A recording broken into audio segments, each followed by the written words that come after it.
Krispy Kreme has nothing on this. This is a freshly made Jamaican donut and some gizzard from this local bakery in Mandeville. Pop loaf, you know.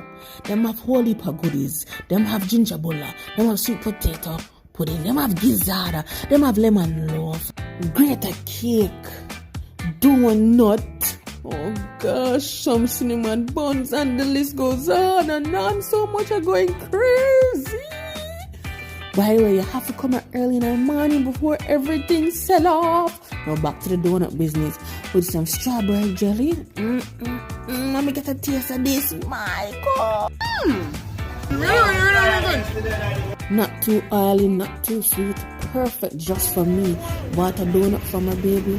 And when I went home, I finally had this gizzard that I got. And everything was just so good. So I love my local Jamaican bakery.